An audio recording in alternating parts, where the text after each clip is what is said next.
Image, এই সরকারের image, এবং আমরা যারা এই সরকার ক্ষমতায় আনবার জন্য জীবনের ঝুঁকি নিয়েছি তাদের সবার জন্য কিন্তু এটি আসলেই খুব হতাশাব্যঞ্জক একটি বিষয়। ধরে ডিপ রুটের সেই জায়গা থেকে আমাদের কিন্তু সময় এসছে বেরিয়ে যাওয়ার, তা না হলে এই কাজগুলো হবে সেলফ ডিফিটিং, যেটি ইমপ্লিকেশন ফার রিচিং আন্তঃরাষ্ট্র সম্পর্ক থেকে শুরু করে অনেক কিছু এফেক্টেড হয়ে যেতে পারে। তারা সুন্দরভাবে ওই ড্রামটা বাজাতে পারবে যে ছাত্র সমন্বয়ক আর তাদের সঙ্গে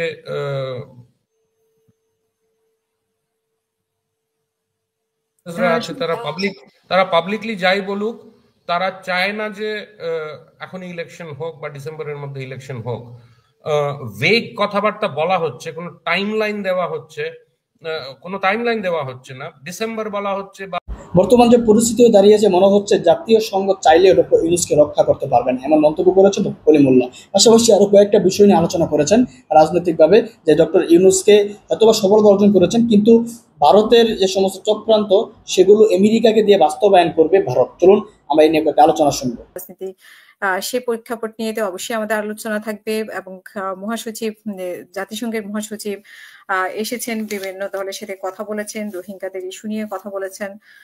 আসলে সেই ক্ষেত্রে বাংলাদেশের জন্য কোনো সুফল বয়ে আনবে কিনা সেই বিষয়ে আমরা আলোচনা করব। আমরা আলোচনা করব যে একটি অনুষ্ঠানে আসিফ নজরুল বলেছেন যে ছাত্রদেরকে বাবা বলে সম্বোধনা করে উনি বলেছেন যে আরো 5-10 বছর থেকে যাওয়ার জন্য একটি দেশ, আমাদের রাষ্ট্রকে কাঙ্ক্ষিত একটি জায়গায় পৌঁছে দেওয়ার জন্য তাদেরকে দরকার, এবং অনেক বছর পরে আমরা তাদেরকে খুঁজে পেয়েছি।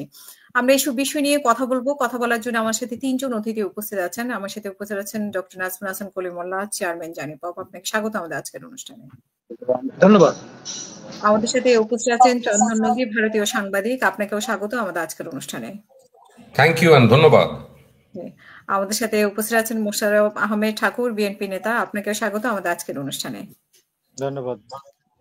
আমি চন্দন নন্দী আপনাকে দিয়ে শুরু করতে চাই। জুয়েল, শেখ জুয়েল, তার নাম পরিবর্তন করে রেখেছেন, মানে একটা হিন্দু নামে উনি রেখেছেন, এবং ওনার পিতার নামও পরিবর্তন হয়েছে। এই যে আধার কার্ডে বলা হয়েছে যে গতকালকে পত্রিকা জুড়ে এটা ছিল, আধার কার্ডের বিষয়টি ভারতের আধার কার্ডে নিয়েছে অনেক পলাতক নেতারা, এবং সেখানে বাবার নাম, নিজের নাম পরিবর্তন করে। আসলে ঘটনাটা কতটুকু সত্যি, উনি বা আরো যাদের কথা বলা হচ্ছে, অনুমান করা হচ্ছে, সেই ক্ষেত্রে বিষয়টি আপনার কাছে শুনতে চাই। যে আপনি এটা নিয়ে একটি আর্টিকেলও লিখেছেন, আমি দেখেছি, আপনি বলছেন যে সত্যতা নাই। তারপর আপনার কাছে বিস্তারিত শুনতে চাই। তাহলে কেন এই ধরনের খবর প্রকাশিত হলো, কোথা থেকে আসলো? আমার মনে হচ্ছে যে এটা একটা কমপ্লিটলি একটা ফেক জিনিস। সেটা আমি নিজে আধার কার্ড পজেস করি, আমার ফ্যামিলিতে অন্যান্যরা আছে যাদের সবার আধার আছে। আধার ইজ ম্যান্ডেটরি আমাদের দেশে নানান ব্যাপারে।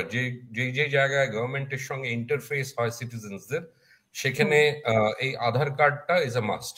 আর আধার কার্ডের যে অ্যাপ্লিকেশন করার সময় তখন অনেকগুলো জিনিস দিতে হয়। সেটা হচ্ছে, একটা হচ্ছে আইরিস চোখের মনির আর কি, আর আরেকটা হয় ফিঙ্গারপ্রিন্টস দিতে হয়। আচ্ছা, এটা কি আমাদের আইডি কার্ডের মতো, মানে বাংলাদেশের যে নাগরিকত্ব?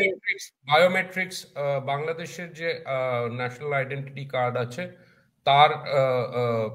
তার যে প্রসেসটা, সেখানে বায়োমেট্রিক্সের ব্যাপারটা আছে কিনা আমি ঠিক জানি না, তবে আধার কার্ডের জন্য দিতে হয়, আমাকেও করতে হয়েছে সেটা। এটা কমপ্লিটলি ফেক, যেটা একটা ইয়েতে করা হয়েছে। হ্যাঁ, এটা নানান বাংলাদেশের ওয়েবসাইটে, ইনক্লুডিং প্রতিদিন বলে একটি কাগজ আছে, তার একজন রিপোর্টারের নামও তারপরে দেওয়া হয়েছে আর কি, তার ছবি সহ।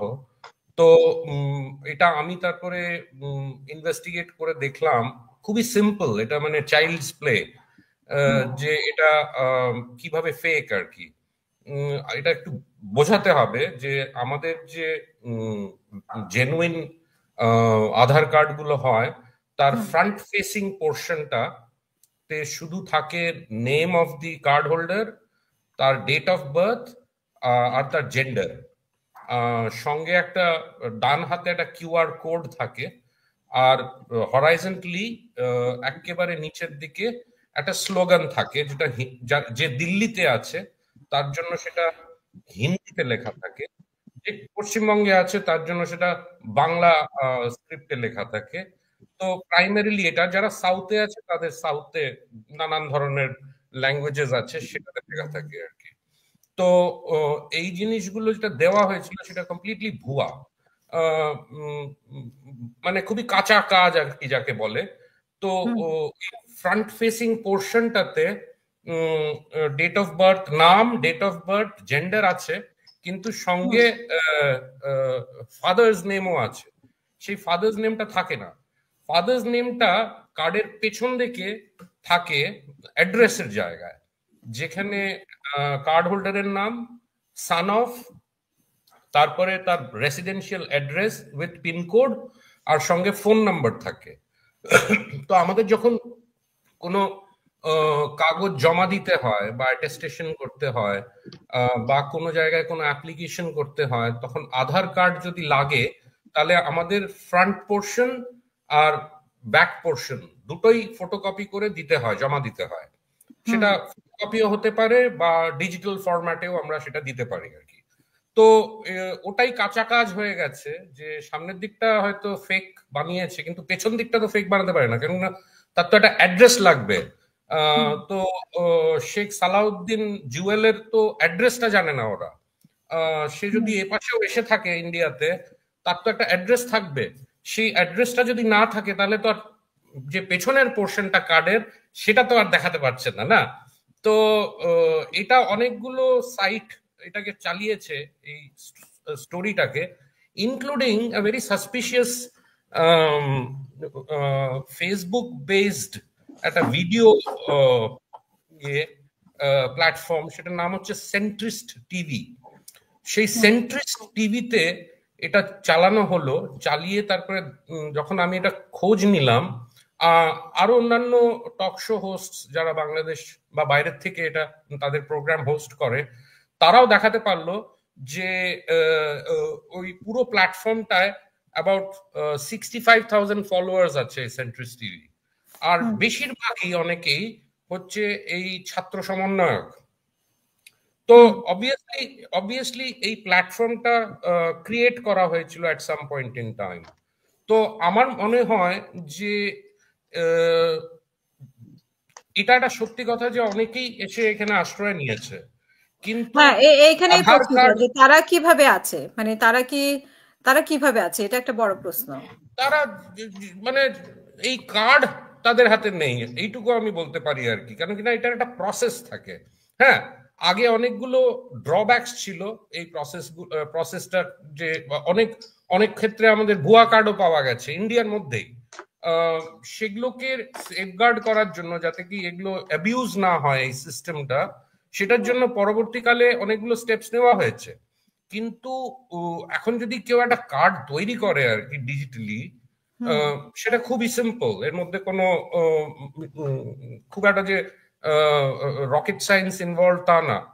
তো কিন্তু একটা আধার কার্ড জেনুইন তৈরি করে অন্য কোনো নামে সেটা নিয়ে যদি কোনো নেতা, বাংলাদেশি নেতা এখানে এসে থাকে, আমার মনে হয় সেটা একটা হয়তো খুব একটা তার সেটা খুব একটা এগোবে না আগে এই কার্ডটা জোগাড় করার জন্য। এটা খালি ডিজিটালি করা যেতে পারে। আর আমাদের যেটা আমরা দেখলাম এই এক্সাম্পলে যেটা চালানো হয়েছিল আর কি, সবচেয়ে বড় ব্যাপারটা হচ্ছে এই ভুয়া স্টোরিটা প্রফেসর মোহাম্মদ ইউনুসের যে প্রেস অ্যাডভাইজার শফিকুল আলম, সে এক ফর্মার জার্নালিস্ট। অবশ্য সে স্পোর্টস জার্নালিস্ট ছিল, তার রাজনীতি নিয়ে বা পলিটিক্যাল ইয়ে নিয়ে কতটুকু অভিজ্ঞতা আছে সেটা নিয়ে আই হ্যাভ সিরিয়াস ডাউটস। তো উনি ওনার ফেসবুকের পাতায় দিয়েছিলেন এটা। তারপরে যখন এটা প্রুভ করা হলো এটিএন বাংলা বলে একটি চ্যানেলের থেকে, ওরা কিন্তু ঢুকে ওই আধারের নাম্বারটা দিয়ে যখন ওরা চেক করতে গেল, আধার নাম্বারটা পুরোটা দেওয়ার পরেই একটা ক্যাপচা এন্টার করতে হয়, ক্যাপচা কোড। সেই ক্যাপচা কোড এন্টার করার আগেই কিন্তু এটা বলে দিয়েছিল this card is not a valid number, this number is not a valid number. তাতেই বোঝা যায় ওটা একটা ভুয়া নাম্বার, ফেক নাম্বার। করে এটা জেনারেট করা হয়েছে। তো পরবর্তীকালে মিস্টার শফিকুল আলম এটাকে নিজের ফেসবুকের পেজ থেকে হয়তো বাদ দিয়ে দিয়েছেন। The problem here is that এই যে যারা রেসপন্সিবল পজিশনে আছে তারা যে কতই রেসপন্সিবল এই সবগুলো এই ধরনের ফেক নিউজ চালানোর জন্য, এটা কিন্তু আগে যে সরকার ছিল তারাও করেছে এরকম। তো এটা একটা কালচার হয়ে দাঁড়ায়, এই ফেক নিউজ এই ধরনের সেন্সেশনালিস্ট জিনিসগুলো করায়। আর এতে it doesn't really serve the purpose of free expression. উনি যখন তুলে নিয়েছে তার আগেই কিন্তু ছড়িয়ে গেছে, মিডিয়াগুলো লুফে নিয়েছে, মিডিয়াগুলো প্রচার করেছে। নেবে তো ওরা ভেবেছে যে বাংলাদেশের বাইরে খবর যাবে না আর এটা চেক হবে না, কিন্তু হয়ে গেছে চেক, তারপরে থেকে বন্ধ হয়ে গেছে আর কি ব্যাপারটা। হ্যাঁ, সেটাও দেখতে হবে। তো আমার মনে হয় যে এই আইডেন্টিটি কার্ড ব্যাপারটা খুবই একটা ডজি এরিয়া। এখানে মানে ফেক করতে গেলে ধরা পড়বেই সামহাউ অর দি আদার, এটা যদি ফরেনসিক্স হয় আর কি। আর রইল প্রশ্ন হচ্ছে যে আওয়ামী লীগ নেতাদের কাছে এই ধরনের ভুয়া জিনিস আমার মনে হয় না সেটা আছে। তারা আছে আর কি, তাদের হয়তো অনেকেরই পাসপোর্ট আছে। থাকতে পারে, যেমন ইংল্যান্ডে যদি কেউ থাকতে চায় তাদের একটা প্রসেস আছে, অথবা সে ইনলিগ্যাল ভাবে থাকবে। এখন তারা নিশ্চয়ই, আমি তো ভারতে একবার গিয়েছি, তো আমি দেখেছি যে সেখানে তো প্রপার সবকিছুর জন্য যেখানে যা কিছু লাগবে প্রপার একটা আইডেন্টিটি থাকতে হয়, ঠিক আছে? মানে এমনি ভাবে থেকে যাওয়ার কোনো উপায় নাই। তো সেখানে কিভাবে সেটা না, আমরা যদি এখন ইতিহাসে যাই আর কি, তো আমাদের দেশে তো প্রচুর বাংলাদেশ থেকে মাইগ্রেন্টসরা এসছে, যাদের আমরা ডিসক্রাইব করি আনডকুমেন্টেড মাইগ্রেন্টস। তারা এসে কিন্তু রেশন কার্ড বানিয়ে নিত বা প্যান কার্ড বানিয়ে নিত, কিন্তু রেশন কার্ড আর প্যান কার্ড একটা ইন্ডাস্ট্রি হয়ে গেছে পশ্চিমবঙ্গে। এই ফেক রেশন কার্ড আর এগুলো দিয়ে চালিয়ে দিয়েছে। এগুলো তখন ছিল, কিন্তু তখন ওই সেফগার্ডস গুলো ছিল না যেগুলো বায়োমেট্রিক্স দিয়ে করা যায় আর কি। হ্যাঁ, তো অ্যাজ এ রেজাল্ট এখন আর কি ওই প্যান কার্ড আর ওগুলো কোনো ব্যাপারই না, ওগুলো তো ভেরি সিম্পল, ওগুলো একটা করে নিলেই হলো আর কি। লাইসেন্স, ড্রাইভিং লাইসেন্সও তাই। তো অবশ্য ড্রাইভিং লাইসেন্সও এখন একটা আইডেন্টিটি ডকুমেন্ট ইন্ডিয়াতে, কিন্তু আমরা নানান সরকারি ট্রানজাকশনের সঙ্গে ড্রাইভিং লাইসেন্সও দিতে পারি, কেন কিনা ড্রাইভিং লাইসেন্সে সেই সেফগার্ডটা করেছে, ওরা একটা মাইক্রোচিপ বসানো হয়েছে ড্রাইভিং লাইসেন্সে, যেটাকে স্ক্যান করলে ইমিডিয়েটলি বোঝা যায় যে সেটা ফেক কিনা। তো এই ধরনের মেকানিক্যাল সিস্টেমিক যে সেফগার্ডস গুলো, সেটা আস্তে আস্তে এসছে পশ্চিমবঙ্গ ভারতে। মানে টেকনোলজি যখন ডেভেলপ করেছে, সেগুলো হয়তো অনেকটাই এই জিনিসগুলোর থেকে সেফগার্ডস এর জন্য রাখা হয়েছে, আর সেটা কার্যকরী হচ্ছে আমার মনে হয়। অসংখ্য ধন্যবাদ চন্দ্রনন্দী। আমি প্রফেসর ডক্টর নাজমুল হাসান কলিমুল্লাহ আপনার কাছে শুনতে চাই যে এই যে মিডিয়া প্রোপাগান্ডা, আমরা বলছি যে ভারত প্রতিনিয়ত বাংলাদেশের ব্যাপারে প্রোপাগান্ডা করে যাচ্ছে, কিন্তু বাংলাদেশে যে এই যে শেখ জুয়েলের ব্যাপারটি, এটা তো চন্দ্রনন্দী দা যেভাবে বলেছেন এটাও একটা প্রোপাগান্ডা।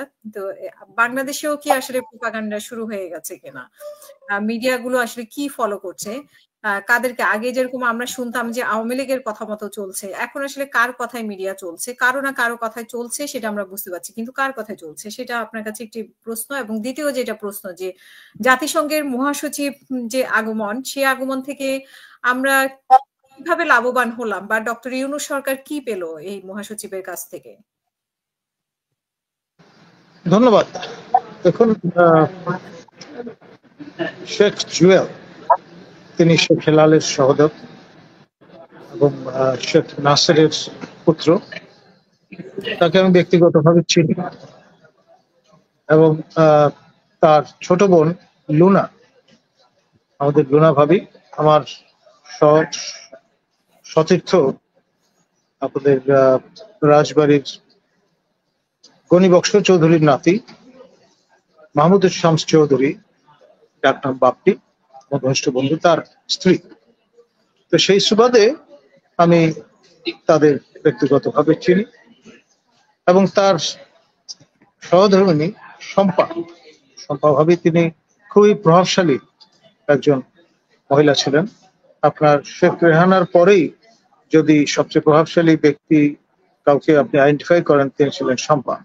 এবং বিষয়টি আপনার পুলিশ প্রশাসন বলুন, তারপরে সামরিক প্রশাসন বলুন, তারপর সিভিল প্রশাসন বলুন, সবার কাছেই বিষয়টি জানা ছিল। এবং কোনো কিছু যদি আপনার করতেই হয়, ব্রেক থ্রু নিয়ে আসতে হয়, যেটা আটকে আছে বা আটকে গেছে, সেটি তাকে ধরলে সেটির সমাধান হয়ে যেত। তো এইরকম একটি ব্যক্তি, তার সহধর্মিণী, এরা যাই করুক আমার ধারণা কাঁচা কাজ করবে না। আমাদের চন্দন নন্দী মহোদয় কিন্তু পরিষ্কার আনুপঙ্খ বর্ণনা দিয়ে বুঝিয়ে দিলেন যে এটা একটা ফেক জিনিস। আমার কথা হলো, প্রফেসর ইউনুস যে নোবেল লরেট, একদম মহিরু বলা যেতে পারে, বট গাছ, তার ছায়াতলে থেকে তার হ্যান্ডসরা যদি এরকম বেকুবি কাজ করে, তাতে তার ইমেজ, এই সরকারের ইমেজ, এবং আমরা যারা এই সরকার ক্ষমতায় আনবার জন্য জীবনের ঝুঁকি নিয়েছি তাদের সবার জন্য কিন্তু এটি আসলেই খুব হতাশাব্যঞ্জক একটি বিষয়।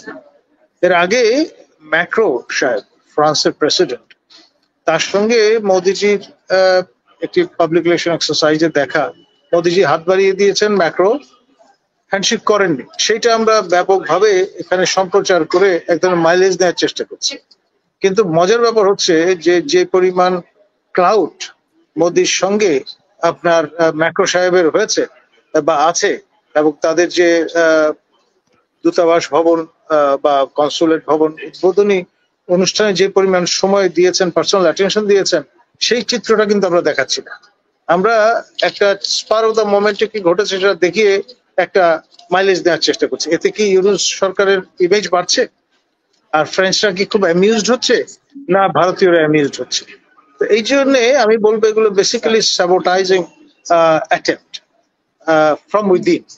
এখন হয়তো দেখা যাবে যে আমাদের শফিক ভাই, তিনি মুখপত্র হিসেবে তার মতো করে সর্বাত্মক চেষ্টা করছেন। তিনি একসময় রয়টারে কাজ করতেন, আন্তর্জাতিক ক্রেতা সম্পর্কে তার ভালো ধারণা আছে, বা অপূর্ব জাহাঙ্গীর, তিনি পরিবারেরই সদস্য।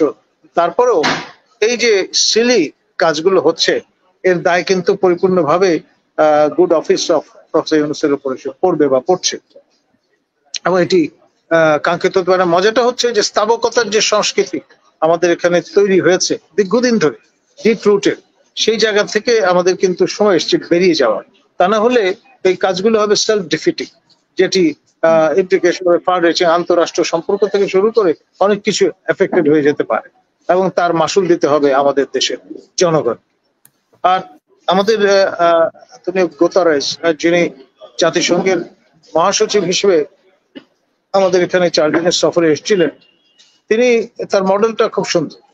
তিনি পররাষ্ট্রমন্ত্রী ছিলেন পর্তুগালে, তারপর প্রধানমন্ত্রী হয়েছেন, এবং পরে সেক্রেটারি জেনারেল হয়েছেন। এখন আমাদের যে সরকার প্রধান, তিনি প্রথমে তত্ত্বাবধায়ক সরকারের মন্ত্রীর মর্যাদায় উপদেষ্টা হয়েছেন, এখন প্রধানমন্ত্রীর মর্যাদায় প্রধান উপদেষ্টা হয়েছেন। লজিক্যাল ল্যান্ডিংটা হচ্ছে সেক্রেটারি জেনারেল অফ ইউএন। এবং আগামী বছরের শেষের দিকে গুতেরেস মহোদয়ের টেনিয়র শেষ হয়ে যাওয়ার পরে তিনি যদি ক্ষমতাসীন থাকেন অথবা যদি নাও থাকেন, এই অপরচুনিটিটা কিন্তু তৈরি হয়ে যেতে পারে যদি না রোটেশনাল কোনো সমস্যা থাকে কন্টিনেন্ট ওয়াইজ। এখন এখানে বেসিক্যালি খেয়াল করতে হবে যে ট্রাম্প মহোদয় যে সকল সাহায্য সহযোগিতা বন্ধ করে দিয়েছেন গ্লোবালি 90 দিনের জন্য, সেখানে 3টি এক্সেপশন করেছে। একটি হচ্ছে ইজিপ্ট, একটি ইসরায়েল, এবং একটি রোহিঙ্গা। এবং সেই রোহিঙ্গা ইস্যুতে বার্মা অ্যাক্টের হাত ধরে কিন্তু গুতেরেস মহোদয় এখানে এসছে। খেয়াল করে দেখেন, বারবার যে বিষয়টি ফোরফ্রন্টে চলে এসছে, একটি করিডোর তারা বের করতে চান, এবং যারা মিয়ানমারে আছেন, বিয়ন্ড দা আপনার মিয়ানমার ফ্রন্ট লাইন, সেখানে রোহিঙ্গারা যাতে না খেয়ে মারা যায়, যাতে কোনো অবস্থায় জীবন বিপন্ন না হয়, সেই জন্য একটি ফাসাদ তৈরি করা যায় কিনা তার সম্ভাব্যতা যাচাইয়ের জন্যই তার এখানে আসা, ফার্স্ট হ্যান্ড ইমপ্রেশন নিয়ে যাওয়া। এবং আপনার এখানে পিস কোরের মতো প্রতিষ্ঠানেরও কাজ করার সুযোগ আছে। তারপরে শুধুমাত্র খাদ্য সহায়তা নয়, আপনার এখানে স্কিল ইম্পার্ট করা, স্বাবলম্বী করে তোলা, মাইক্রো ক্রেডিট, সোশ্যাল বিজনেস, নানান রকমের সুযোগ সুবিধার সুযোগ সন্ধান করা যেতে পারে। তো সেখানে যে বোকামিটা হয়েছে, উইথ ডিউ রেসপেক্ট, আমি আবারও বলছি, মানে আমি জনস্বার্থে কথাটা বলছি, নাথিং পার্সোনাল এবং অফেন্স হিসেবে এটা নেওয়ার কোনো কারণ নেই। সাউদার্ন চিটাগোনিয়ান ডায়ালেক্ট ইউনিক এবং এর মধ্যে 35% শব্দ আরবি অরিজিন। সেই জন্যই আমরা প্লেন ল্যান্ডের মানুষ ওই ভাষা বুঝি না, উপভাষাটা বুঝি না। কিন্তু যেহেতু আপনার professor Yunus son of the soil, তিনি চট্টগ্রামের ভাষা অনর্গল বলতে পারেন এবং অশ্রাব্য কোনো শব্দ ব্যবহার না করে তিনি যে টানা বক্তব্যটা রেখেছেন এবং তা যে টার্গেট অডিয়েন্স তারা কিন্তু মন্ত্রমুগ্ধের মতো শুনেছে এবং বুঝতে পেরেছে। এবং এই যে অবস্থাটা, সেটা একদিক থেকে তার ইমেজ বুস্ট করেছে, কিন্তু জাতীয় স্বার্থের কিন্তু ক্ষতি হয়েছে। দীর্ঘদিন ধরে মিয়ানমাররা লোকজন সরকার বলে আসছে যে এরা হলো আমাদের চিটাগং, বৃহত্তর চিটাগং অঞ্চলের লোক, ওখানে গিয়ে সেটেল করেছে, এরা এথনিক বার্মিজ না বা এরা সান অফ দ্য সয়েল না। সেই জন্যই কিন্তু তাদের নাগরিকত্ব তারা খারিজ করে দিয়েছে। এখন তারা সুন্দরভাবে ওই ড্রামটা বাজাতে পারবে যে দেখো আমাদের পার্শ্ববর্তী প্রতিবেশী রাষ্ট্রের সরকার প্রধান তিনি যেই ভাষা কথা বলেন সেই ভাষা ওরা বোঝে, তার মানে তারা আমাদের নাগরিক নয়। এই জিনিসটা খুব সুন্দরভাবে তারা কিন্তু মার্কেটিং করতে পারবে। এই বিষয়টাও কিন্তু আমাদের খেয়াল করা দরকার। মানে ভাবাবেগ তাড়িত হয়ে কোনো একটা কাজ আমরা করে বসলাম এবং পরে এর আপনার দায়টা জেনারেশন আফটার জেনারেশন বহন করতে হলো জাতিকে, সেই জায়গাটা থেকে আমাদের কিন্তু সাবধান থাকতে হবে। এই যে উপদেষ্টা বিন্দু, তারা মাননীয় প্রধান উপদেষ্টার অ্যাডভাইজার, এখন তাদের তো দায়িত্ব ছিল এই বিষয়গুলো সম্পর্কে তাকে সতর্ক করা, তাকে বোঝানো, তাকে জানানো। একটা মানুষের লিমিটেশন থাকতেই হবে। তিনি নোবেল লরেট কেন, আরো 10টা নোবেল প্রাইজ পান না কেন? হিউম্যান টু আরো হিউম্যান। তো এই যে স্থাবকতার সংস্কৃতি, এটা উপদেষ্টা থেকে শুরু করে সকল পর্যায় পর্যন্ত বিস্তৃত, যেই কারণে সৎ পরামর্শটা দেয়া হয়ে ওঠে না। ড্যামেজ হ্যাজ অলরেডি বিন ডান। ধন্যবাদ। অসংখ্য ধন্যবাদ আপনাকে। আমি মোশাররফ আহমেদ ঠাকুর আপনার কাছে শুনতে চাই যে আসলে অন্যান্য রাজনৈতিক নেতাদের উপরে কি আস্থা হারিয়ে ফেলেছে কিনা আমাদের বুদ্ধিজীবীরা, বা আমাদের যে উপদেষ্টা বলেছেন বাবাদের কাছে যেটা আবেদন করেছেন, যে বাবাদেরকে এতদিন পরে পেয়েছেন ছাত্রদেরকে, ওদের অনেক কষ্ট করে যে দেশকে রক্ষা করেছে এবং আরো 5-7 বছর, আরো 5-10 বছর থাকার জন্য উনি অনুরোধ করেছেন এদেরকে, রাষ্ট্রকে একটা কাঙ্ক্ষিত গন্তব্যে পৌঁছে দেওয়ার। মোশাররফ ঠাকুর আপনার কাছে শুনতে চাই যে তাহলে কি পুরাতন নেতাদের উপর কি বা পুরাতন দলের উপর কি আসলে আস্থাহীনতায় ভুগছে কিনা অনেকেই? ধন্যবাদ আপনাকে, আপনার দর্শক শ্রোতা, অপর দুই বিজ্ঞ আলোচক।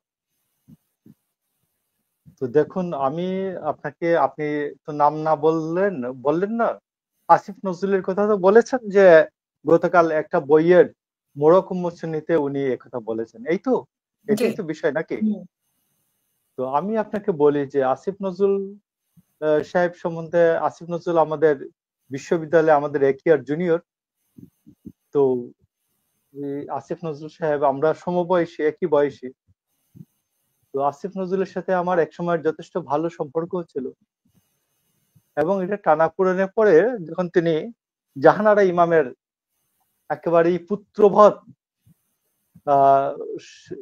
স্নেহের অধিকারী বলে দাবি করে গণ আদালতের আয়োজনের সব একান্ত সহযোগী হন। এবং তারপরে আপনি দেখবেন যে আসিফ নজরুল বিভিন্ন সময় ধর্মীয় এদের সম্বন্ধে বিভিন্ন আলোচনা করেছেন। এই বক্তব্যটা যখন এসছে তখন তিনি বলছেন যে ওই বক্তব্যটা তিনি যখন রেখেছেন তখন তিনি উপদেষ্টা ছিলেন, কিন্তু এটা এক্সকিউজ না, এটা থেকে উনি সরে আসলেন।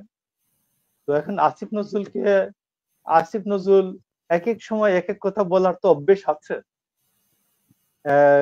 তো এর মধ্যে উনি কয়েকবার শিফট করেছেন নিজেকে। তো এখন মাঝখানে কিছুদিন আওয়ামী লীগের সাথে উনি সুযোগ না পেয়ে উনি বিএনপির শুভানুদ্দায়ী হয়ে গেছিলেন। Very good. কিন্তু তিনি যেটা বলেছেন যে এরা 5-7 বছর থাকবে, আমার 5-7 বছর 5-10 বছর না, আমি 50-100 বছর থাকতে আপত্তি নাই তো, কিন্তু নির্বাচন করে থাকতে হবে। নির্বাচন করে 50-100 বছর থাকুন, কোনো সমস্যা নাই। আপনি যে ছেলেটির কথা বলেছেন তার সম্বন্ধে আমাদের মতিউর রহমান চৌধুরী বলেছেন যে আমরা সাওয়াল পীরের পাল্লায় পড়েছি। স্যার নিশ্চয়ই আপনি দেখেছেন, নিশ্চয়ই এটা আপনার নাজমুল হাসান কলিমুল্লাহ স্যার দেখেছেন। আমাদের প্রখ্যাত সাংবাদিক মতিউর রহমান চৌধুরী তিনি বলেছেন যে আমরা সাওয়াল পীর দ্বারা এখন শাসিত হচ্ছে। সাওয়াল পীর বুঝেন তো? আমি চন্দন নন্দীর জন্য বলছি, সাওয়াল পীর মানে শিশু পীর আর কি। বুঝেছি বুঝেছি, আমিও বাঙাল। হ্যাঁ, আমরা শিশু পীরদের এখন এই শিশু পীর, এই যে শিশু পীর তিনি 6 দিনে 28 বার হেলিকপ্টার চড়েছেন। বাংলাদেশের 53 বছরের ইতিহাসে শেখ মুজিবুর রহমান থেকে আরম্ভ করে ডক্টর ইউনূস পর্যন্ত কোন রাষ্ট্রপ্রধানের ইতিহাসে নাই রাষ্ট্রপ্রধান যে এই 6 দিনে 28 বার হেলিকপ্টার চড়েছেন, নাই। জিয়াউর রহমান তো জেলার থেকে উপজেলায় হেঁটে চলে যেতেন, 22 কিলোমিটার পথ হেঁটে, 22 কিলোমিটার হেঁটেছেন। আর সে 22 কিলোমিটার পথ হেলিকপ্টারে গিয়েছে, মানে জেলা থেকে উপজেলায় হেলিকপ্টারে গিয়েছে। খালি যাবা নাকি রিকশা? তো এখন গতকালকে দেখেছেন যে চন্দ্রবন্দী দা যেটা বুঝিয়েছে যে রিকশার মতো আর কি, হেলিকপ্টারটা রিকশার মতো ইউজ করা। যাবা নাকি? হ্যাঁ, হেলিকপ্টারটা রিকশার মতো ইউজ করেছেন এই সাওয়াল পীর। তো এই সাওয়াল পীর যদি আমাদেরকে 5-10 বছর থাকে তাহলে দেশের অর্থনীতি যে কোথায় যাবে, দেশ যে কোথায় যাবে এটার সীমানা নাই। আমি জানি না কোথায় গন্তব্য কোথায়। তো এখন এইটা আমাদের আসিফ নজরুল আমি মনে করতাম, আমি আপনাকে বলি, আসিফ নজরুল আমার ধারণা ছিল আসিফ নজরুল এখানে প্রকৃতপক্ষে ডেপুটি চিফ অ্যাডভাইজার না, সে একটা অসহায় প্রাণী ওইখানে। আমি আপনাকে বলছি এখানে তার চেয়ে নাহিদরা, তার চেয়ে আসিফ মাহমুদ সজীব ভুঁইয়া এরা অনেক বেশি পাওয়ারফুল। সে ওদেরকে তুয়াইয়া চলে, তুয়াইয়া মানে তুষামুদ করে চলে, কথা বলছেন? মানে এটাও একটা তোষামোদের বাক্য যে তোমরা থাকো রে বাবা। এটা তুষামুদি করে চলে, বুঝছেন, সমস্ত বিষয়। আমি দিন তারিখ উল্লেখ করলাম না, আসিফ নজরুলের সাথে এক জায়গায় দেখা হচ্ছে এবং তার সাথে ওইখানকার যে 1-2জন সমন্বয়কারী আসলো, তাদেরকে যেভাবে সে তুষামুদ করে কথা বলছে, আমাদের টিচাররা কোনদিন এইভাবে আমাদেরকে তুষামুদ করতে দেখি নাই। তো আমার কাছে মনে হয়েছে সে এখানে একটা অসহায় প্রাণী এবং তিনি এদের সাথে মিলমিশ করে ইয়েতে থাকতে চান, আরো কিছুদিন ক্ষমতায় থাকতে চান আসিফ নজরুল। এটা হলো আমার আইডিয়া। তো এখন আমার মনে হয় যে ছাত্ররা থাকলে উনিও থাকতে পারবেন, বা উনি থাকবেন বাবা চাচা বলে ওদের সাথে, বাবা চাচা বলে ওদের সাথে একটু চেটে পুটে খাবে না, ওরা মূলটা খাবে, ওটার মধ্যে 2-একটা ড্রপ যেটা পড়ে ওটা আসিফ নজরুল পাবেন। তো যাই হোক, আমি আপনাকে বলি যে আজকে আমার কাছে একটা জিনিস আসছে, বুঝছেন, চন্দন নন্দিদাও শুনতে পারেন। এরা সবাই বলে আওয়ামী লীগ নাকি রয়ে গেছে প্রশাসনের রন্ধে রন্ধে, এগুলাকে ঝেঁটিয়ে বিদায় করতে হবে। তো এদের মধ্যে এদের কারো পকেটে আর কারো আঁচলের তলায় আওয়ামী লীগ কিভাবে আছে দেখুন। আমি কিছু কিছু জিনিস বলি। আমাদের প্রধানমন্ত্রী শেখ হাসিনার সচিব সাজ্জাদ হাসানের পিএস ছিলেন, পরে তিনি ডিসি হন নরসিংদী, তারপরে তিনি আবার তোফাজ্জল হোসেন মিয়া প্রিন্সিপাল সেক্রেটারি মুখ্য সচিবের পিএস হন, তার নাম হচ্ছে মারুফ। এই মারুফ সাহেব এখন রেজওয়ান হাসানের পিএস, প্রাইভেট সেক্রেটারি, একান্ত সচিব। আপনি বলুন, আওয়ামী লীগ খুঁজে আর আওয়ামী লীগের যে দোষরদেরকে থাকা যাবে না, তো রেজওয়ান হাসানের আঁচলের তলায় আছে। আপনাকে আরেকটা নাম বলি, সেটা হচ্ছে আমাদের কি বলে, আমাদের এখন যে এই যে সাওয়াল পীরের পিয়াস, সাওয়ালপুরের পিএস এর নাম হচ্ছে আবুল হাসান। তিনি 4 বছর মক্কায় ফার্স্ট সেক্রেটারি ছিলেন, 4 ইয়ার্স। তারপরে আইসা সেতু বিভাগের ডেপুটি সেক্রেটারি হন। এখন তিনি আমাদের আসিফ মাহমুদ সজীব ভুইয়ার পিএস। Very good. আপনি দেখুন, কামরুজ্জামান নামে একজন, তিনি জেদ্দায় 4 ইয়ার্স ফার্স্ট সেক্রেটারি ছিলেন, এখন তিনি গোপালগঞ্জের ডিসি। আপনি এস এম খুরশিদ আলম 24 ব্যাচের কর্মকর্তা, তিনি 7 বছর শেখ হাসিনার প্রটোকল অফিসার ছিলেন, প্রধানমন্ত্রী শেখ হাসিনার প্রটোকল অফিসার। তারপরে ইউএসএ লস এঞ্জেলসে যে আমাদের কমিশন আছে, হাই এমবেসি আছে, এমবেসিতে তিনি কমার্শিয়াল কাউন্সিলর ছিলেন 4 বছর। তাকে রিকল করা হয়েছে, তিনি আসেন নাই দেশে। এখনো পর্যন্ত এই সরকার তার সম্বন্ধে কোনো সিদ্ধান্ত নিতে পারে নাই। আপনাকে আরেকটা খবর দেই, নসরুল হামিদ বিপুর বাড়ি হচ্ছে কেরানীগঞ্জ, নাম হচ্ছে আবুল বাশার ফখরুজ্জামান। তিনি প্রথম 2 বছর ছিলেন, ইউনো ছিলেন, তারপরে বাইরে গিয়ে 2 বছর লেখাপড়া করে আসছেন, তারপরে আবার 2 বছর ওখানে ইউনো ছিলেন। এরপর ডেপুটি সেক্রেটারি হওয়ার পরে নসরুল হামিদ বিপুর পিএস ছিলেন। এখন তারপরে তিনি চট্টগ্রামের ডিসি হন, তারপরে এখন বীমা উন্নয়ন কর্তৃপক্ষের পরিচালক। তো আরেকটা মহা শেষ করে দেই, লম্বা না করে, অনেক লম্বা ফিরিস্তি আছে আমার কাছে। আনিসুর রহমান, তিনি ডিএস ক্যাবিনেট ডিভিশনে ছিলেন, তারপরে ডাইরেক্টর শেখ হাসিনার অফিসে ডাইরেক্টর ছিলেন, তারপরে ডিসি ছিলেন তিনি গাজীপুরে, তারপরে ঢাকার জেলার ডিসি ছিলেন। এখন ওয়াকফ যে আমাদের আছে, ওয়াকফ স্টেট যেটা আছে সারা দেশের, ওয়াকফের প্রশাসক তিনি। এখন সকল মুসলমানদের যে সম্পত্তি আছে ওয়াকফ করা, এইটার প্রশাসক উনি দেখাশোনা করেন। তো এরা খুঁজে এই যে জুয়েলের কার্ড কিনা, এই কি বলে নকল না আসল, ওটা খোঁজার দরকারটা কি? ওটা খোঁজার দরকার কি? ওটা খুঁজতে হবে কেন? শেখ জুয়েলের হাত পা পেরিফেরিয়াল সব অর্গান তো এখানে আছে। আমার কাছে লিস্টটা অনেক লম্বা, 50টার মতো লিস্ট আছে, আমি আরো লিস্ট বলতে পারি। তো এইখানে আওয়ামী লীগের কর্মকর্তাদের হাতে আমি আপনাকে বলি সত্যিকার অর্থে টাকা পয়সা আছে। আর এই আওয়ামী লীগের নেক নজরে যারা ছিলেন না, এদের হাতে টাকা পয়সা নাই। এদের ভূতাপেক্ষ প্রমোশন দেওয়া হয়েছে ঠিকই, কিন্তু এরা কোনো পোস্টিং পাচ্ছে না। পোস্টিং পাচ্ছে যারা মাল পানি দিতে পারছে, নগদ নারায়ণ দিতে পারছে, এরা সবাই পোস্টিং পাচ্ছে, ভালো ভালো পোস্টিং পাচ্ছে। এইটা হচ্ছে সত্যি কথা। আমরা তো আওয়ামী লীগকে খুঁজতেছি, মানে আওয়ামী লীগকে আমরা কিছুতে এখানে থাকতে দিব না, ফুল স্টপ আওয়ামী লীগ। আমি আপনার পয়েন্টটা মেক করি। তো এখন বিষয়টা হচ্ছে যে এই নগদ নারায়ণের যে রাষ্ট্রটা চলতেছে, এখানে তো প্রতিদিন ইনকাম আছে রে ভাই। তো প্রতিদিন ইনকাম যেখানে আছে, এই জায়গাটা কে ছাড়তে চায়?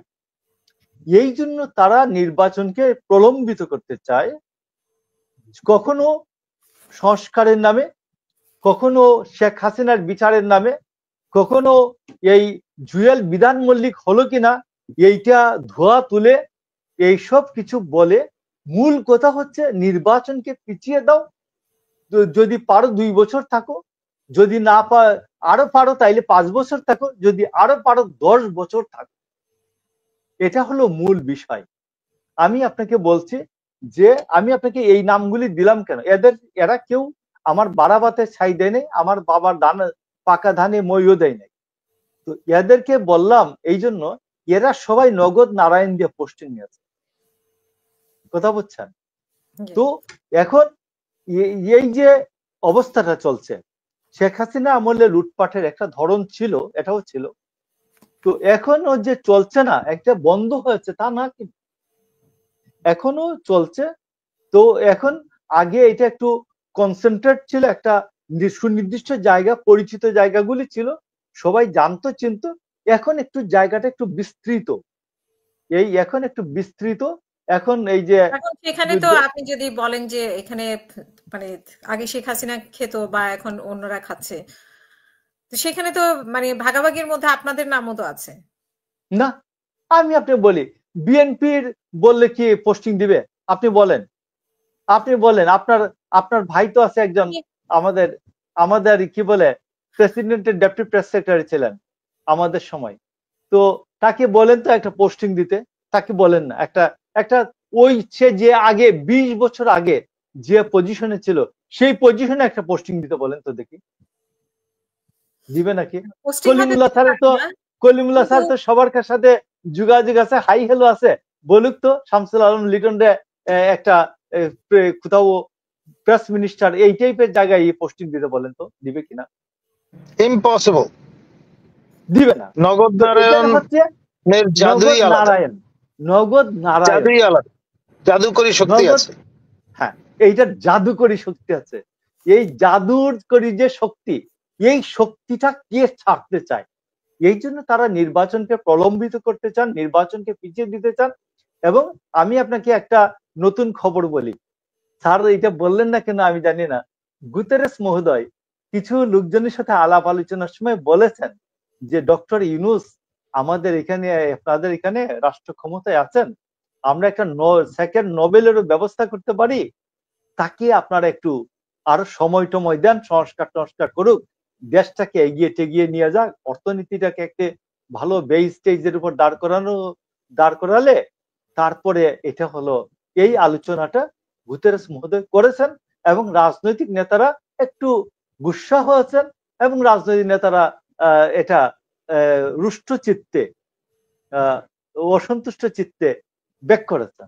আমি আপনাকে বলছি এটা ডক্টর ইউনূস এটা করিয়েছেন, এই আলোচনাটা করিয়েছেন। আমি আপনাকে আজ থেকে 3 মাস আগে বলেছিলাম, আপনার এখানে আমাদের একজন জার্মানি প্রবাসী সাংবাদিক খুব মনক্ষুণ্ণ হয়েছিলেন। আমি বলেছিলাম ডক্টর ইউনূসের সাথে যে লোকগুলি আছে এরা সবাই ভদ্রলোক, কিন্তু এরা একটাও মানুষ ভালো না, একটাও মানুষ ভালো না। তো ওই ভদ্রলোক ভীষণ মনক্ষুণ্ণ হয়েছিলেন, বলেছিলেন ভাই আপনি এত আর্লি এই কথাটা বললেন। আমি বললাম যে হ্যাঁ, 2 দিন পরে যা বলবে আমি 2 দিন আগে বললাম। তো আমার মনে হয় আজকে গুতেরেস মহোদয়ের বিদায়ের পরে সবাই চিন্তা করছেন যে ডক্টর ইউনূসের আশপাশে যারা আছেন এরা সবাই ভদ্রলোক, ভদ্রলোকের মুখোশ আছে ওদের মধ্যে, ওদের অন্তরে কোনো ভালো মানুষের স্থান নাই। অসংখ্য ধন্যবাদ, অনেক লম্বা করে শুনলাম আপনার কথা। আমি চন্দন নন্দী আপনার কাছে শুনতে চাইবো যে এই যে বাংলাদেশে যে পরিস্থিতি এবং আপনাদের দেশে যে মেহমানরা আছেন তাদেরকে কোনোভাবে বাংলাদেশে ঢুকতে দেওয়া যাবে না, আবার বিচারের জন্য তাদেরকে খোঁজা হচ্ছে। তো সব মিলিয়ে আপনার কাছে আমাদের বাংলাদেশের রাজনৈতিক পরিস্থিতি কি মনে হচ্ছে, বা যাদেরকে আপনারা আশ্রয় দিয়েছেন তাদের গতিবিধি সম্পর্কে আপনার কাছে শুনতে চাই। যে পাশাপাশি এটা জানতে চাই যে ভারতীয় মিডিয়াতে প্রচুর ডক্টর ইউনূস সম্পর্কে বলা হয়, প্রোপাগান্ডা করা হয়। বাংলাদেশে এই হয়ে যাচ্ছে, সেনা প্রধান সম্পর্কে, ডক্টর ইউনূস সম্পর্কে বেশ প্রোপাগান্ডা চলে এবং বাংলাদেশে আওয়ামী লীগ চলে আসার জন্য অনেকে চেষ্টা করছেন বাইরে থেকে। তো সব মিলে আপনার কাছে শুনতে চাই যে আপনার মন্তব্য কি একজন ভারতীয় সাংবাদিক হিসেবে। দেখুন, আমার যেটা মনে হয়েছে যে আওয়ামী লীগ যারা পালিয়ে গিয়েছে আর কি, বা দেশ ছেড়ে অন্য জায়গায় গিয়ে তাদের এখন অবস্থান, সেটা আমি ভাবি এখন যে এত দেরিতে শুরু হলো কেন। এই গত 1 মাসের মধ্যেই আমি যা দেখছি আর কি, একটা এক ধরনের অ্যাক্টিভ ব্যাপার এসছে আর কি, সেটা মেনলি সোশ্যাল মিডিয়াতে এসছে। আর বেশ ঘন ঘনই দেখছি আজকাল যে যে আগে প্রধানমন্ত্রী ছিলেন শেখ হাসিনা, ওনার কিছু বক্তব্য, ওনার অডিও, সেগুলোও খুব ঘন ঘন আসতে শুরু করেছে। তার থেকে একটা আন্দাজ লাগানো যায় যে হয়তো পলিটিক্যালি একটা বাংলাদেশের মধ্যে পলিটিক্যালি হয়তো একটা কনসলিডেট করা বা একটু রিঅর্গানাইজ করার চেষ্টা চলছে। কিন্তু যেই খবর আমরা পাই আর কি মাঝে মাঝে, এখানে যারা এখানে এসে আশ্রয় নিয়েছে বলেন বা যাই পালিয়ে এসছে বা লুকিয়ে এসছে থাকছে, তাদের মধ্যে কিন্তু খুব একটা যে আর্জেন্সি আছে নিজেদের অর্গানাইজ করার, সেটা সেই ধরনের কোনো মানে খবর বা খুব একটা আসে না আর কি, মানে কানে শোনা যায় না আর কি খুব ইয়েতে। বাট যেটা মনে হচ্ছে একটা পলিটিক্যাল বা ইলেকটোরাল দিকে যাওয়ার ব্যাপারে বাংলাদেশে অনেকেই বলছে বিএনপিও চায় আর্লি ইলেকশন, আওয়ামী লীগ তো নিশ্চয়ই চাইবে এক ধরনের তাদের জায়গা, নিশ্চয়ই চাইবে। Any political party will try to do that. কোন পলিটিক্যাল পার্টি বা কোন অর্গানাইজেশন ইলেকশন চাইছে না সেটা হচ্ছে এই ছাত্র সমন্বয়ক আর তাদের সঙ্গে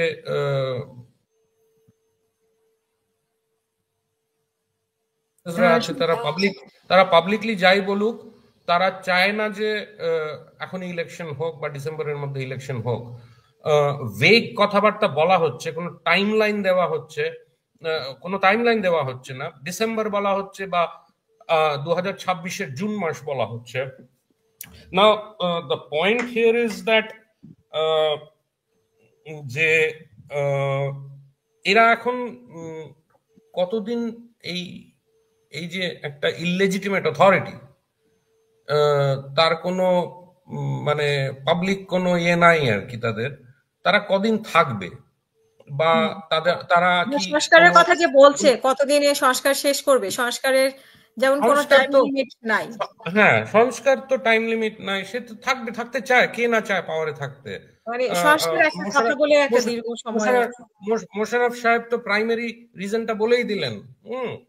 তো কিন্তু তার সঙ্গে তাদের দেখতে হবে আরেকটা জিনিস, যে তারা আদৌ থাকতে পারবে কিনা। হয়তো থাকতে চায়, কিন্তু তারা কি সেই জায়গায় থাকতে পারবে?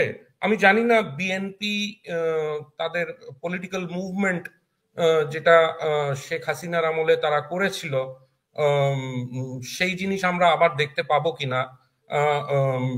পলিটিক্যাল প্রোগ্রামটা এখনো ক্লিয়ার না, বাট নিশ্চয়ই অ্যাজ এ পলিটিক্যাল পার্টি বিএনপির পপুলারিটি এখন মোটামুটি ভালোই আছে আর কি। তো তারা একটা ইলেকশন চাইবে। এখন ওয়েদার অন্য ধরনের ফোর্স বাংলাদেশের ভেতরে বা অন্য ধরনের ফোর্স বাংলাদেশের বাইরে, তারা কি রোল প্লে করবে সেটা আমাদের দেখতে হবে। আমরা কিছুদিন আগে দেখেছিলাম ভারত সরকারের ভূমিকা নিয়েও আপনার কাছে আপনি যেটা বলছিলেন সেটা ভারত সরকারের ভূমিকা ক্লিয়ারলি বোঝা যাচ্ছে যে ভারত সরকার এই সরকারকে রেকগনাইজই করে না। সরকার শব্দটাই বলা উচিত না, আমি তো সেজন্য বলি এটা একটা কিন্তু সেটার কারণ তো ভারত সরকার আওয়ামী লীগকে ফেরাতে চায়, মানে যেটা এখান থেকে আমার মনে হয় যে এটা একটু বেশি রিড করা হচ্ছে যে ভারত সরকার আওয়ামী লীগকে ফেরাতে চায়। আমার তো মনে হয় ভারত সরকার, যেটা পাবলিকলি আমরা জানতে পেরেছি বা বুঝতে পেরেছি, যে ভারত সরকার চায় যে একটা প্রপার ইলেকশনের মাধ্যমে একটা লেজিটিমেট অথরিটি থাকুক বাংলাদেশে। সেটা বিএনপি হোক বা অন্য কেউ হোক, দ্যাটস এ ডিফারেন্ট ম্যাটার। তাহলে অনলি দেন, তাহলেই কিন্তু ভারত সরকারের ডিল করাটা আমার মনে হয় অনেক বেশি সুবিধে হয়, সহজ হয়, সুবিধে হয়। তাছাড়াও আরেকটা জিনিস হচ্ছে যে একটা ইললেজিটিমেট অথরিটি যখন বাংলাদেশের ইয়েতে আছে, তারা একটা পার্টিকুলার ফোর্সকে, ইসলামিস্ট ফোর্সকে, এটা let's be very clean and let's be very clear about this, যে তারা একটা ইসলামিস্ট ফোর্সকে তৈরি করার চেষ্টা করছে। তার জন্য তাদের জামাতের সঙ্গেও প্রবলেম হচ্ছে ইদানিং, আমরা যা দেখতে পাচ্ছি। অন্যান্য গোষ্ঠীদের সঙ্গে তো প্রবলেম হচ্ছেই, আর সেই প্রবলেমটা ইন্ডিয়ার সঙ্গেও হবে।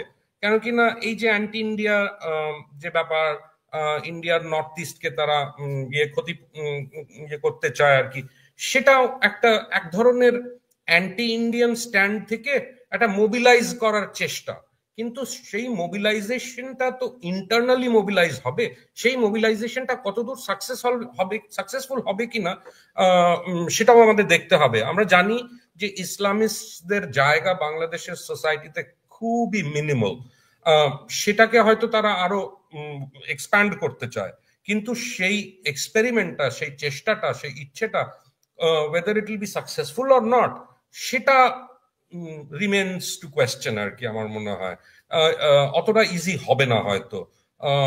তারপরে অন্যান্য যে পলিটিক্যাল রিয়ালিটিস আছে উইদিন আর এক্সটার্নাল রিয়ালিটিস আছে, সেগুলোকে তারা যদি কনসিডার করে, আমার মনে হয় যে প্রবলেম্যাটিক হয়ে যাবে। কিন্তু এখানে সরকার কি সরকারি অ্যান্টি ইন্ডিয়া রেটরিক সেটা কিছুটা কাজ দেয়, বাট বিয়ন্ড এ পয়েন্ট সেটা কাজ দেওয়াটা খুব একটা, তার ইলেকটোরাল রিটার্নসটা কমতে থাকে। তুমি যদি মানে কেউ যদি সে পিচটাকে না বাড়ায়, তাহলে কিন্তু পিচটা বাড়ালে প্রবলেম, পিচটা কমালেও প্রবলেম। তো তো আমার মনে হয় যে খুব একটা হয়তো তাদের হেল্প করবে না। পাকিস্তানের সঙ্গে সম্পর্ক ভালো হচ্ছে, সেটা অবভিয়াসলি ইন্ডিয়া সেটা মানে খুবই নেগেটিভলি দেখছে আর কি। তো বাট তারও একটা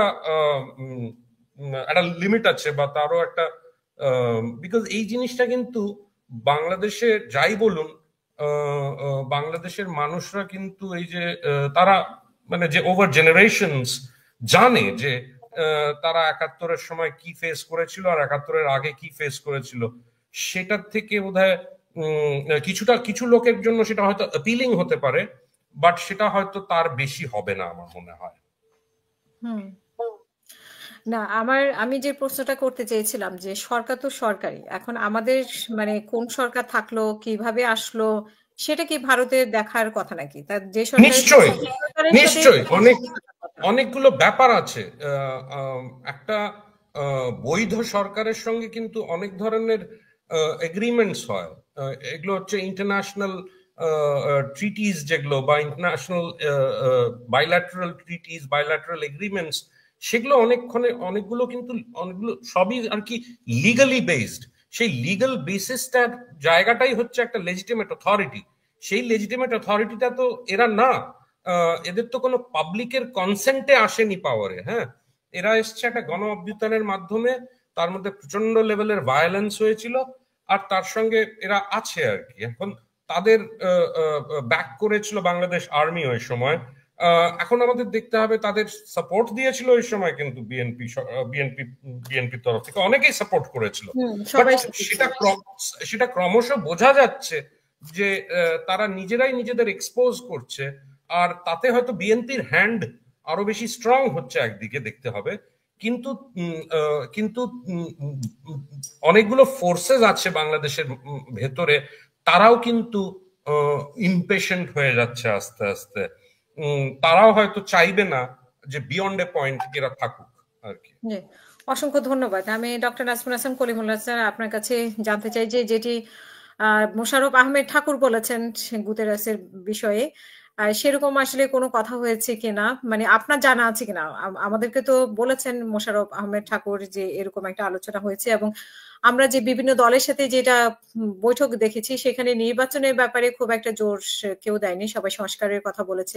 গুতেরাসও বলেছে সংস্কারের পাশে থাকবে, এরকম একটা মেসেজ কিন্তু অ্যান্থনিও গুতেরাস বলেছেন যে, এবং পত্রিকায় এসেছে যে সংস্কারের পাশে থাকবেন, কিন্তু নির্বাচনের ব্যাপারেও তিনি কিছু বলেননি। এটার পেছনের কারণটা আপনার কাছে শুনতে চাই। যে আর হচ্ছে ভারতের ইন্টারেস্ট কেন নির্বাচিত সরকারের ব্যাপারে? চন্দন নন্দীদা যেটা বলেছে সেটার সাথে আপনি একমত কিনা?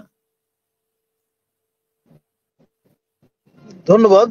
পুটিং দ্য লাস্ট ফার্স্ট, সেই দৃষ্টিকোণ থেকে আমি চন্দন নন্দী মহোদয়ের যে বক্তব্য, তার সপক্ষে কিছু সাইটেশন তুলে ধরতে চাই।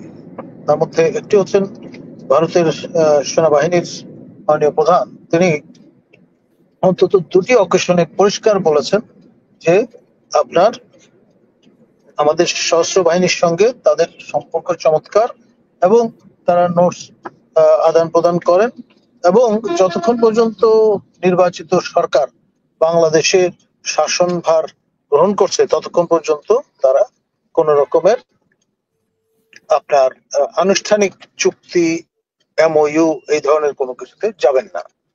এবং সবাই বিস্মিত হয়েছেন যে এইটি তো যদি আপনার সরকার প্রধান ভারতের বলতেন কিংবা পররাষ্ট্রমন্ত্রী বলতেন, তাহলে মানানসই হতো। তারা এটা বলছেন কেন? কারণ তারা খুব ভালো করে জানে বর্তমান যে সরকারটি প্রফেসর ইউনূসকে শিখণ্ডী রেখে ক্ষমতায় আছে, তাদের মূল ক্ষমতার উৎস কিন্তু আপনার সশস্ত্র বাহিনী। এবং সে কারণেই যে যার ভাষা বোঝে, সেই দৃষ্টিকোণ থেকে ভারতের সশস্ত্র বাহিনীর পক্ষ থেকে এই বার্তাটি প্রদান করা হয়েছে। দ্বিতীয়ত, আপনার খেয়াল করে দেখেন, আমাদের যে জয়েন্ট রিভার কমিশনের বৈঠক হয়ে গেল সম্প্রতি ভারতে, সেখানে কিন্তু আমরা চুক্তিতে উপনীত হতে ব্যর্থ হয়েছি। আমাদের আলোচনা করতে যারা গিয়েছিলেন তারা স্বাক্ষর না করেই ফিরে এসছেন। তার মানে কোনো ব্রেক থ্রু হয়নি। তার মানে ভারতের সকল দায়িত্বে যারা আছেন, যে কোনো মন্ত্রণালয়ের যে কোনো এন্টিটির, তারা ধনুর্ভঙ্গপণ করে নিয়েছেন। যতক্ষণ পর্যন্ত এই সরকার ক্ষমতায় আছে ততক্ষণ পর্যন্ত তারা কোলাবোরেট করবেন না। তারা খালি সহ্য করছেন, মানে টলারেট করছেন। এই সরকার ক্ষমতায় আছে যেহেতু প্রতিবেশী রাষ্ট্র, প্রতিবেশীকে তো আপনি ঠেলে দিতে পারেন না, এবং বাণিজ্য করে নিচ্ছেন। আপনার খাদ্যশস্য থেকে শুরু করে সবকিছু সরবরাহ করছেন বিনামূল্যে নয়, অর্থের বিনিময়ে। সেই বাণিজ্য চলছে। বিদ্যুৎ সরবরাহ করছেন আদানির মাধ্যমে, সেটাও চলছে। এখন আপনার এখানে যে মিথস্ক্রিয়াগুলো সংগঠিত হয়েছে মিস্টার গুতারেজের সঙ্গে, সেই কাদের সঙ্গে বসবেন কাদের সঙ্গে বসবেন না, সেই বিষয়গুলো আপনার ফিক্সেশনের ক্ষেত্রে ইউনূস প্রশাসনের একটা ভূমিকা ডেফিনেটলি আছে। Collaboration with UN office in Dhaka তারা এটা করেছেন, এবং সেখানে আপনার সুযোগ করে দিয়েছেন ফার্স্ট হ্যান্ড ইমপ্রেশন যাতে গুতারেস মহোদয় পান সেটি নিশ্চিত করতে। এখন বিষয়টা হচ্ছে এই যে আপনার এখানে সেক্রেটারি জেনারেলের আসলে হাত পা বাঁধা, খুব বেশি কিছু করার নেই। যেটা যা কিছু সংগঠিত হবার ঘটবার সেটা ঘটবে। বেসিক্যালি ট্রাম্প প্রশাসন এবং মোদি প্রশাসন তারা ম্যাটার করে। আর ইউএন হচ্ছে সকল সদস্য রাষ্ট্রের আপনার প্ল্যাটফর্ম। এখানে বাংলাদেশের যেমন একটা ভোট আছে, ভারতেরও একটা ভোট আছে। আর তাত্ত্বিক বিবেচনায় সবাই সমান, যদিও আপনার যারা স্থায়ী সদস্য, ভেটো পাওয়ার উইল্ডিং সদস্য, তাদের বিষয়টা আলাদা। আর এখানে আপনার যে পরিস্থিতির পরিবেশ বিরাজমান, এখানে মানুষ কিন্তু অধৈর্য হয়ে উঠছে, অসহিষ্ণু হয়ে উঠছে। অনন্তকাল ধরে যদি নানান অজুহাতে আপনার, যেটি চন্দন নন্দী বললেন, আমি তার সঙ্গে একমত, যে কখনো রিফর্মের কথা, কখনো স্থানীয় সরকার নির্বাচনের কথা, কখনো আপনার গণপরিষদ নির্বাচনের কথা, কখনো আপনার অন্যান্য ইস্যু, যে বাবারা তোমরা চাইলে 5 বছর 10 বছর কোট আন কোট অথবা বিয়ন্ড, শেখ হাসিনা যেহেতু 2041 পর্যন্ত ক্ষমতায় থাকতে চেয়েছিলেন, তো লেজিটিমেটলি আমরা শেখ হাসিনাকে সরিয়ে ক্ষমতায় এসেছি, সুতরাং তার এই অভিপ্রায় ট্রান্সলেটেড ইনটু অ্যাকশন করবার দায়িত্ব তো আমাদেরই। এইভাবে নানান রকম কায়দা নকশা করে দীর্ঘায়িত করার একটা প্রক্রিয়া হয়তো চলমান রাখা যেতে পারে, কিন্তু এটার একটা লিমিট আছে। আপনি ইলাস্টিক বাস্তব জীবনে যদি টানতে থাকেন দুদিকে, একটা পর্যায়ে ছেড়ে যাবে, ওটা থাকবে না। এই কমন সেন্সটা যদি না থাকে, তাহলে এর চেয়ে বড় দুর্ভাগ্যজনক বিষয় আর কি হতে পারে। ধন্যবাদ। আপনার কাছে আরেকটি বিষয় শুনতে চাই। 7টি দল, আমার জানা মতে বা পত্রিকায় দেখেছি যে 7টি দল দেখা করতে পেরেছে। তার মধ্যে একটি দল এনসিপি, যার কোনো নিবন্ধন নেই, অথচ আরো অনেক দল ছিল, অনেক পুরাতন দল, তারা যেতে পারলো না। এনসিপি কিভাবে যেতে পারলো? দেখুন, শুনতে খারাপ শোনা যাবে, কিংস পার্টি বলে একটা এন্টিটির কথা আমরা শুনেছিলাম ডক্টর ফেরদৌস কুরেশি মহোদয়ের নেতৃত্বে গত 111 সরকারের সময়। বেশ রমরমা ভাব। আপনার মানিকগঞ্জে আমাদের গোলাম সরোয়ার মিলন ভাই, তিনি তো রীতিমতো হোন্ডা মহড়া দিয়েছিলেন, আমার এখনো খেয়াল আছে। তারপরে চমৎকার ঝকঝকে অফিস তারা নিয়ে ফেলেছিলেন বনানীতে। এইসব বিষয় তো আমাদের অভিজ্ঞতার অন্তর্গত। সুতরাং তারা বোধহয় আর এক কাঠি সরেস অবস্থায় চলে গেছেন। অনেকে বলবেন যে ডক্টর কলিমুল্লাহকে দাওয়াত দেয়নি বলে এই সমস্ত বেয়ারা কথাবার্তা বলছে। ইন্টারকনে আপনার পাঁচতারা হোটেল, কিন্তু আপনার আমার মার বিয়ে হয়েছে ওখানে, তো সেই জন্য আমাদের নানান স্মৃতি আছে। আমার নিজেরও এঙ্গেজমেন্ট সেরিমনি হয়েছে এখানে, তখন ভিন্ন নাম ছিল, হয়তো আবার নতুন নামে এসছে, মাঝখানে আবার ভিন্ন নাম ধারণ করেছে। তো এই পাঁচতলা হোটেলের যে ব্যাপক আপনার পাম্প অ্যান্ড প্যাজেন্ট্রি ইফতার মাহফিলের মধ্য দিয়ে যেটা সবাই প্রত্যক্ষ করেছেন, সেইটা আপনার উদূরপূর্তির পরে এটা কিন্তু ইম্প্যাক্ট খুব বেশিক্ষণ থাকে না। আপনি বর্জ্য হিসেবে যখন শরীর থেকে নির্গত হয়ে যায়, তারপরে কিন্তু মানুষ আবার নতুন করে এই চাহিদা এবং সরবরাহের যে তত্ত্ব এবং মার্জিনাল প্রপেন্সিটি টু কনজিউম বলে যে তত্ত্বটি আছে অর্থনীতিতে, তার ঘেরটোপে পড়ে যায়। তো সেই জন্য আমার মনে হয় আসলে এই যে বিষয়টা আপনি তুলে ধরলেন যে 6টা মতান্তরে 7টা, মানে 6টা নিবন্ধিত দল ছিল আর একটি অনিবন্ধিত নিউলি ইমার্জ এন্টিটি, কিন্তু সেটার আবার একটা রাজকীয় ভাবসাব আছে, যেহেতু তারা ইন্টারকনে মোতায়েন থাকেন। তো ফলে আপনার এটা সিঙ্গেল আউট হবেই। আপনি এনভি বলে একটা বিষয় আছে, এটা হিউম্যান নেচার। লক সাহেবের যে human kind their nasty brutish and short অনেক আগে বলে গেছেন, যেটার সঙ্গে অন্যরা হয়তো একমত হবেন না, বাট এটা রিয়ালিটি। সেই জন্যই এ ধরনের খোটা এগুলো শুনতে হচ্ছে। এমনও শোনা যায় যে তারা বসুন্ধরার কাছ থেকে 1500 কোটি, এটা এখন সবার মুখে মুখে, আমি জানি না মুখে মুখে মানে মুখ থেকে মুখে চলে গেছে নাকি আসলেও কাগজে কলমে কিছু আছে। দেখুন, আপনার 1500 কোটি টাকা বসুন্ধরা গ্রুপের জন্য কোনো বিষয় না। আমাদের প্রয়াত সাবেক অর্থমন্ত্রী আবুল মাল আব্দুল মুহিতের ভাষায় কোট আনকোট পিনাট, তিনি 4000 কোটি টাকাকে বলেছিলেন পিনাট। 1500 টাকা তো আমি বলবো সর্ষে দানা, সেই হিসেবে চিন্তা করলে পিনাটেরও তো আকার প্রকার আছে একটা, জি, তাই না? অসংখ্য ধন্যবাদ। আমি মোশাররফ ঠাকুর আপনার কাছে যেটা জানতে চাই যে গতকালকে ফরহাদ মাজার বিএনপি কে নিয়ে এক ধরনের মন্তব্য করেছেন, যেটা উনি বলেছেন খালেদা জিয়ার ব্যাপারে খুবই প্রশংসা করেছেন, আপোষহীন নেত্রী দেখে আসলে বিপ্লবটা সার্থক হয়েছে। কিন্তু সাথে সাথে বিএনপির নেতাদের কথা উনি বলেছেন যে বিএনপি কথা শুনে না, কথা শুনে যেদিন থেকে কথা শোনা বন্ধ করে দিয়েছে সেদিন থেকে বিএনপির পতন শুরু। এখনো যদি বিএনপি কথা না শুনে তাহলে বঙ্গোপসাগরে ডুবে যাবে। আমি ফরহাদ মাঝহারের কথা যে না শোনার যে যোগ্যতা বিএনপি অর্জন করেছে, এইটাকে আমি বিএনপিকে অভিনন্দন, অভিবাদন, স্যালিউট জানাই যে ফরহাদ মাঝহারের মতো একটা জ্ঞান পাপী, একটা পথভ্রষ্ট লোকের কথা শোনা বন্ধ করেছে। এটা যদি কনফার্ম হয়ে থাকে, এটা যদি কনফার্ম হয় যে ফরহাদ মাঝহারের কথাটাই যদি শতভাগ সত্য হয়, তাহলে আমি বিএনপির নেতাদের পায়ে ধরে আরেকবার সালাম করতে চাই, কদমবুসি করতে চাই। কথা শুনুন, আমাদের দুইজন বিজ্ঞ আলোচকের নজরে একটা জিনিস আমি ইনফরমেশন দিতে চাই। স্যার কলিমুল্লাহ স্যার, আপনি যদি শুনেন। কলিমুল্লাহ স্যার, আপনি জানেন, আপনি তো আর্মিতে ট্রেনিং করেছেন, আপনি লেফটেন্যান্ট কর্নেল আর্মির। তো সেখানে 7,500 অস্ত্র লুট হয়েছে থানাগুলো থেকে। তার মধ্যে এসএমজি আছে, সাব মেশিন গান আছে, তার মধ্যে আপনার লাইট মেশিন গান আছে, এলএমজি আছে, তারপরে 7.62 রাইফেল আছে। তো এইগুলি লুট হয়েছে। আপনি দেখবেন সরকারের অগ্রাধিকার এবং আলোচনার 6.5 লক্ষ গোলা বারুদ লুট হয়েছে, 6.5 লক্ষ।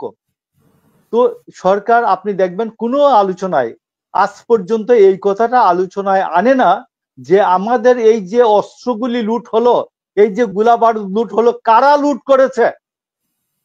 এটা বিএনপি করেছে না জামাত করেছে না অন্য কোনো গোষ্ঠী করেছে, সাম্প্রদায়িক গোষ্ঠী করেছে? এরা কারা? না কোন জঙ্গি গোষ্ঠী করেছে? এরা কারা? আপনি দেখবেন যে সরকারের আলোচনায় এই কথাটা নাই। আপনাকে আমি মনে করিয়ে দেই যে ৭১-এর পরেও অস্ত্র উদ্ধার একটা বড় বিষয় ছিল। ৭৫-এর পরেও জিয়াউর রহমানের পুরো গভর্নমেন্টের সময় অস্ত্র উদ্ধারের জন্য গভর্নমেন্ট পুরা সময়, মুক্তিযুদ্ধের সময় যে অস্ত্র ছড়িয়ে ছিটিয়েছিল, যে অস্ত্র উদ্ধার ছিল সরকারের 1 নম্বর অগ্রাধিকার, এবং গুপ্ত রাজনীতিকে সামনে নিয়ে আসা, গুপ্ত রাজনীতি প্রকাশ্যে নিয়ে আসা, এটা ছিল অগ্রাধিকার সরকারের। আপনি দেখবেন সরকারের এই যে রাষ্ট্রীয় অগ্রাধিকার, যে গোপন অস্ত্র, অবৈধ অস্ত্র থাকতে পারবে না, গোপন রাজনীতি থাকতে পারবে না, এইটা সরকারের আলোচনায় কোথাও নাই। বলে সংস্কার করব, স্থানীয় সরকার করব। এই যে স্যার বললেন যে স্যার নাজমুল হাসান কলিমুল্লাহ স্যার যে কখনো স্থানীয় সরকার নির্বাচন, এখন আর বলেন স্থানীয় সরকার নির্বাচনের কথা। এখন এই যে আজকেও বললো যে গণপরিষদ নির্বাচনে, গণপরিষদের এখন বলে গণপরিষদ মানে যেটা অপ্রয়োজনীয় বিতর্ক সে সামনে আনতে চায়। কিন্তু প্রয়োজনীয় বিতর্ক আমি মনে করি এক সরকারের 1 নম্বর এজেন্ডা হওয়া উচিত ছিল। আর্মির সাথে মিলিটারি জেনারেল ওয়াকারুজ্জামানকে আইনে হাতে পায়ে ধরে বলবে যে ভাই আপনি আমাকে একটা কম্বিং অপারেশনের ব্যবস্থা করে দেন, যে আমার মাঠে যে অবৈধ অস্ত্র আছে, এই যে 7,500 অস্ত্র আছে, যেগুলি হেভি অস্ত্র শস্ত্র, এইগুলা যে লুট হয়েছে এইগুলা দেন। 6.5 লাখ গোলা বারুদ লুট হয়েছে, এইটি আইনা দেন। আর আওয়ামী লীগের 50,000 অস্ত্র 9 থেকে 24 পর্যন্ত 50,000 অস্ত্রের লাইসেন্স দেওয়া ছিল। এই লাইসেন্স তারা বাতিল করলেন কেন আমি জানি না, কেন বাতিল করলেন। বাতিল করে আওয়ামী লীগ একটি লাইসেন্সও, একটি অস্ত্র জমা দেয়নি আওয়ামী লীগের নেতারা। তাইলে এইখানে আরো 50,000 অস্ত্র, তাহলে 57,500 অবৈধ অস্ত্র এখন মাটি আছে। তো আপনি কোনোদিন শুনছেন কোন উপদেষ্টার মুখে যে অস্ত্র উদ্ধার আমাদের একটা অগ্রাধিকার তালিকায় আছে? নাই। তো সে আগামী জুন জুলাইয়ের দিকে দেখবেন বলবে যে জঙ্গিবাদী এই সাম্প্রদায়িক গোষ্ঠী, এদের হাতে অস্ত্র শস্ত্র, বিভিন্ন জায়গায় গুপ্ত হত্যা হচ্ছে, এইগুলাতে আমরা কিভাবে নির্বাচনটা করব? ভাই নির্বাচন করার মতো তো দেশে পরিস্থিতি নাই। আসুন ভাই আমরা সবাই মিলে অস্ত্র উদ্ধার করি, তারপরে নির্বাচন করব। এবং নির্বাচনটা সে পিছিয়ে দেওয়ার, আমি বললাম মূল জায়গাটা যেটা, ওইটা এখনো কেউ আলোচনাই আনছেন না। কলিমুল্লাহ স্যারকে আমি বলবো আপনি একটু স্যার আপনি নজরে আনেন। আপনি তো, আপনার তো সব জায়গায় আলোচনা আছে, কথাবার্তা আছে, কানেকশন আছে, আপনি এই জায়গাটা দেখেন। আরেকটা নতুন শব্দ শুনবেন যে আমাদের সাওয়াল পীররা বলে যে প্রজাতন্ত্র, তাইলে রাজাটাকে না, এই প্রজাতন্ত্র নাম বাদ দিতে হবে।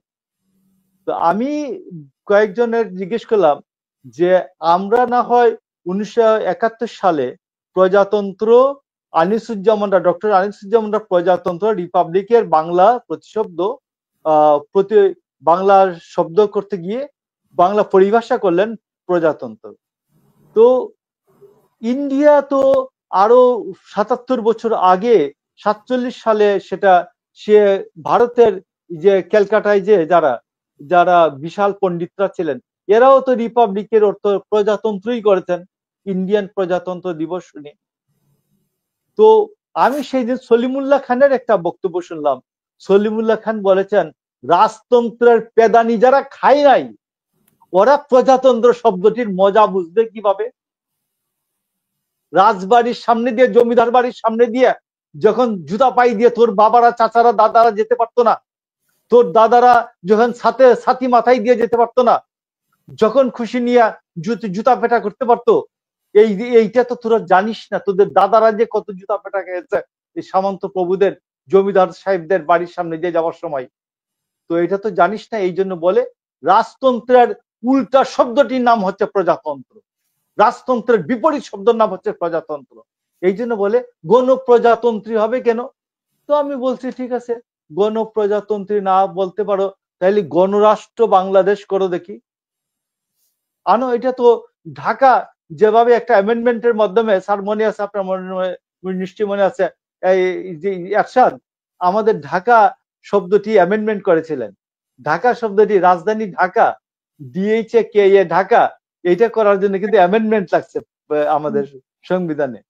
তো এটা বাংলাদেশের যদি সবাই সম্মত থাকে তাইলে গণরাষ্ট্র বাংলাদেশ এটা করে ফেলে দেখি। তারপর আরেকটা আপনাকে বলি যে এখানে বহুরূপী ঘটনা হচ্ছে।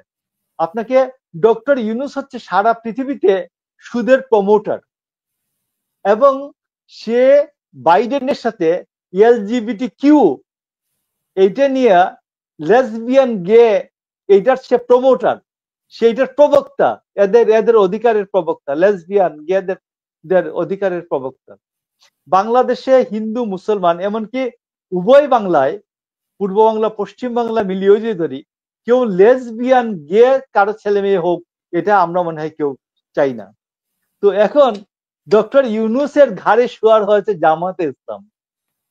যদি এটা জানে যে, এবং ইদানিং দেখি আমাদের কি বলে, আপনি যদি কিছু মনে না করেন বলি আর কি, আমাদের এই কি বলে জামাতের আমির সাহেব বাচ্চাদের ধরে ধরে চুমু খাচ্ছেন, ঠোঁটে চুমু খাচ্ছেন, তারপর মামুনুল হকের বগলে হাতাচ্ছেন, বুকে হাতাচ্ছেন।